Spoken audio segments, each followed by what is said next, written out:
नमस्कार दोस्तों, story audio book Mumbai channel में आपका स्वागत है। अगर आपको यह कहानी पसंद आती है तो चैनल को सब्सक्राइब करें। तो चलिए शुरू करते हैं। दूसरी ओर कमरे में बैठी हुई अनाया सोच रही थी कि वह किस तरह इन सब से बाहर निकले और यहाँ से दूर जाए, क्योंकि वह इन लोगों के साथ रहकर तो अपनी ग्रोथ नहीं कर पाएगी। यह लोग हर वक्त उसके लिए कोई ना कोई साजिश करते रहेंगे और वह सिर्फ उसे बचने के बारे में सोचती रहेगी, जिसकी वजह से वह खुद में इम्प्रूवमेंट नहीं ला पाएगी। तभी उसे कुछ याद आता है और उसके चेहरे पर एक खतरनाक स्माइल आ जाती है। इसे पिछले जन्म का एक इंसिडेंट याद आता है और वह खुद को बचाने की तरीके के बारे में सोच लेती है। उसके बाद वह अपना हाथ आगे कर कहती है और रेम से कहती है, रेम मुझे तुम्हारी मदद चाहिए। उसके हाथ में बंधे हुए गैजेट से आवाज आती है, मैम कहिए मैं आपकी क्या मदद कर सकता हूँ।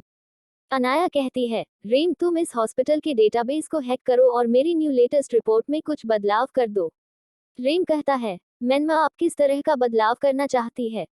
अनाया कहती है, रेम तुम इस रिपोर्ट में यह लिख दो कि मुझे एक खास किस्म की स्किन डिजीज है जिसका नाम ब्लूबेरी सेंटोसिस है और जिसकी मैं फर्स्ट स्टेज पर हूँ। और मेरा एक और काम करो, दो जाकर नेट पर एक ऐसी वेबसाइट क्रिएट करो जिसके अंदर इस डिजीज के बारे में कुछ लिखे हुआ एक ब्लॉग लिख दो और इसके इलाज की जगह माउंट आबू के बर्फीले गांव में रखना। रेम पूछता है, मैं आप ऐसा क्यों करना चाहती है। अनाया कुछ सोचते हुए कहती है, क्योंकि मैंने उस गांव के बारे में सुना है। वहां पर कहीं भी नेटवर्क नहीं आता है और ना ही कोई इतनी जल्दी वहां आ जा सकता है। मैं यहाँ से दूर जाकर अपने करियर के बारे में फोकस करना चाहती हूँ, इसलिए मुझे इन लोगों से दूर जाना होगा और मेरे लिए जाने के लिए वह सबसे अच्छी जगह है। रेम बिल्कुल वैसा ही कर देता है जैसा करने के लिए उसे अनाया ने कहा था। 2 दिनों के बाद अनाया को हॉस्पिटल से छुट्टी मिल जाती है, लेकिन अब तो उसे वह घर काटने को दौड़ता था, क्योंकि उसे लगता था यहाँ हर जगह सिर्फ उसकी मॉम के कातिल ही नजर आ रहे हैं। वह जल्द से जल्द उस जगह को छोड़कर जाना चाहती थी और हुआ भी वैसा। उसके डेट और डॉक्टर की मीटिंग रखी गई, वह भी उसके घर पर ही रखी गई थी। अनाया उन लोगों की बात छुपकर सुन रही थी। डॉक्टर कहते हैं, आपको कुछ भी करके अनाया को यहाँ से भेजना ही होगा। तभी अनाया की सौतेली माँ कहती है, हम ऐसा नहीं कर सकते। अगर वह यहाँ से चली गई तो उसके नाम जो यह जायदाद है वह भी उसके साथ चली जाएगी और हम फिर उस पर काबू नहीं कर पाएंगे। वह डॉक्टर कहता है, लेकिन आप बात की गंभीरता को नहीं समझ रही है। अगर वह यहाँ रही और वह डिजीज ज्यादा फैल गया तो आप में से कोई भी इन्फेक्ट हो सकता है और आप सब के सब बीमार पड़ जाओगे। अभी वह डिजीज फर्स्ट स्टेज पर है तो आप उनका इलाज कर सकते हैं, हालांकि इसका इलाज काफी लंबा है। अनाया को कुछ सालों तक घर से दूर रहना पड़ेगा, लेकिन आप सबकी इसी में भलाई है। अनाया की मॉम कहती है, लेकिन हम उसे भेज कहाँ रहे हैं। वो डॉक्टर कहते हैं, अब तक इस डिजीज का सिर्फ एक ही इलाज है, वह भी दूरदराज एक छोटे से गांव में, और अनाया को वहीं पर रहना होगा। वहां जाना भी आसान नहीं है। अनाया की माँ कहती है, क्या वहां पर अनाया अकेली ही रहेगी। वह डॉक्टर कहता है, नहीं मिसिस कपूर, वहां पर वह अकेली नहीं होगी। वहां पर काफी सारे लोग होंगे जो उसी की तरह वहां पर इलाज करवा रहे होंगे और वहां पर अनाया को एक साधु की तरह ही रहना होगा। यह सुनकर अनाया की सौतेली माँ कहती है, तब तो ठीक है, उसका मतलब वहां पर वह किसी से प्यार नहीं कर सकती। अनाया की सौतेली बहन कहती है, तब तो आप उसे वहीं पर भेज दीजिए। वहां पर वह साधुओं की तरह रहेगी और उसे दुनिया के बारे में कुछ और पता नहीं होगा।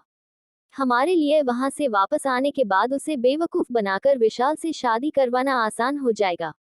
यह सुनकर अनाया के पापा कहते हैं, ठीक है, तो हम अनाया को वहीं पर भेज देंगे। अनाया अभी भी बाहर खड़ी हुई इन लोगों की बातें सुन रही थी। इन लोगों की बातें सुनकर उसकी रही सही उम्मीद भी टूट गई थी। उसकी सारी उम्मीद उसके पापा ने आज खत्म कर दी थी। वह समझ गई थी कि उसके पापा उसे प्यार नहीं करते और वह भी उन्हीं लोगों के साथ मिलकर उसे मारना चाहते थे। आज से अनाया डिसाइड कर चुकी थी कि वह सिर्फ अपनी मॉम के लिए जाएगी और उसी के सपनों के लिए जिंदा रहेगी। यही सोचते हुए वह कमरे में चली जाती है। दूसरे दिन सुबह अनाया के पापा अनाया के पास आता है और उस वक्त अनाया गार्डन में बैठी हुई थी। वह उसके पास आकर कहते हैं, बेटा मुझे तुमसे बात करनी है। अनाया तो पहले ही समझ चुकी थी कि वह क्या बात करने आए थे, लेकिन फिर भी वह एक्टिंग करते हुए कहती है, पापा कहिए ना आपको क्या बात करनी है।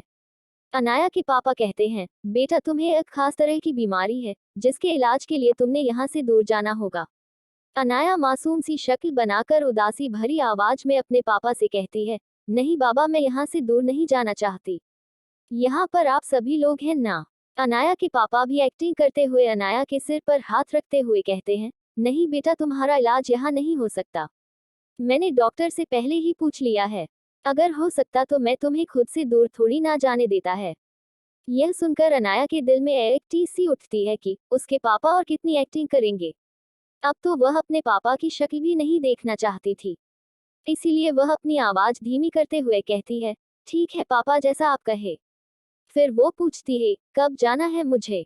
अनाया के पापा कहते हैं, तुम कल ही निकल जाओगी और तुम्हें छोड़ने के लिए मैं तुम्हारे साथ आऊंगा। अनाया कहती है, नहीं बाबा, मैं कोई बच्ची नहीं रही। आपको मेरे साथ आने की जरूरत नहीं है। आप सिर्फ मेरे साथ ड्राइवर को भेज दीजिए, वह मुझे छोड़ आएगा। अनाया के पापा कहते हैं, क्या तुम सच में अकेली चली जाओगी? अनाया कहती है, हाँ पापा, आपने अभी अभी उस जगह का नाम बोला, वह काफी दूर है और आप खामखा इतना वक्त क्यों जाया कर रहे हो? मैं चली जाऊंगी, और वैसे भी मुझे सिर्फ स्किन डिजीज है और वह कोई इतना खतरनाक बीमारी भी नहीं है जिसकी वजह से मैं अकेली ना जा पाऊं। कुछ सोचते हुए अनाया के पापा कहते हैं, लेकिन वह जगह कैसी है? वह देखने के लिए तो मुझे आना होगा ना। अनाया कहती है, अगर वह जगह मुझे अच्छी नहीं लगी तो मैं वापस आ जाऊंगी। आप चिंता मत कीजिए, अब बस मेरा वहां रहने का इंतजाम करवा दीजिए। वो तो आप फोन से भी करवा सकते हैं, आपको मेरे साथ आने की जरूरत नहीं है। अनाया के पापा कहते हैं, ठीक है बेटा, मैं करवा देता हूँ। उसी दिन शाम को अनाया अपने सारा सामान पैक कर लेती है। तभी उसे मिलने के लिए विशाल आता है। विशाल कहता है, ठीक है, तुम्हें अंकल को तो मना कर दिया, लेकिन मैं तुम्हारे साथ ही चलूंगा। यह सुनकर अनाया के दिल में दर्द सा होता है और वो विशाल से कहती है, नहीं विशाल, तुम मेरे साथ आने की जरूरत नहीं है, मैं चली जाऊंगी। विशाल उसका हाथ पकड़ के कहता है, हम एक दूसरे को पसंद करते हैं अनाया, काम से कम तुम मुझे तो अपने साथ लेकर चलो। अनाया कहती है, ऐसी बात नहीं है कि मैं तुम्हें ले जाना नहीं चाहती, बस मैं नहीं चाहती कि मेरी वजह से कोई परेशान हो। अगर तुम मुझे वाकई ही छोड़ने आना चाहते हो तो सिर्फ एयरपोर्ट तक छोड़ देना, उसके बाद वापस घर चले जाना। मैं अपना इलाज करवा कर वापस आऊंगी, हम वापस तब मिलेंगे। विशाल अनाया से कहते हैं, क्या तुम सच में मुझे अपने साथ नहीं ले जाना चाहती? अनाया कहती है, हाँ विशाल, मैं अकेले ही जाना चाहती हूँ। अनाया की जिद पर विशाल उसे कुछ नहीं कहता और वह उसको अकेले जाने देने के लिए तैयार हो जाता है। ऐसे ही विशाल अनाया से मिलकर बाहर निकलता है। पास के कमरे से अनाया की सौतेली बहन जानवी निकलती है और वह विशाल को गर्दन से पकड़कर अपनी ओर खींचती है और दीवार से लगाकर एक पैसिनेट किस करती है। अनाया अपने कमरे में पानी ना होने की वजह से पानी लेने के लिए बाहर जाने के लिए निकली ही थी कि उसे जानवी और विशाल की ऐसी इंटीमेट पोजीशन दिखाई दे गई है। अनाया वहीं पर छुपकर उन दोनों की बातें सुनने लगती है। जानवी किस करने के बाद विशाल से पूछती है, क्या सच में तुम मेरी बहन को पसंद करते हो? विशाल उसे घुमाकर वापस दीवार पर लगाते हुए कहता है, तुम्हें क्या लगता है? उद्धरण चिन्ह, तुमने ही तो मुझे फोन करके बुलाया था, मुझे यहाँ पर अपनी बहन को मस्का लगाने के लिए, वरना तुम तो जानती हो मैं उस जैसी डाउन मार्केट लड़की को देखने में भी मुझे बिल्कुल अजीब लगती है और जिसके पास कोई ड्रेस एंड सेंस तक नहीं है, मैं उसे पसंद करूंगा। यह सुनकर जानवी खुश होकर विशाल को एक डिप और लंबी किस करती है। विशाल कहता है, मुझे सिड्यूस मत करो जान, तुम जानती हो तुम्हारे आगे मैं खुद को बहुत मुश्किल से काबू कर पाता हूँ। क्या अनाया इन सबसे दूर हो पाएगी और वहां से दूर जा पाएगी? जानवी और विशाल का साथ देख अनाया क्या करेगी? अगर आप अगला एपिसोड चाहते हैं तो लाइक करें, कमेंट करें और चैनल को सब्सक्राइब करें।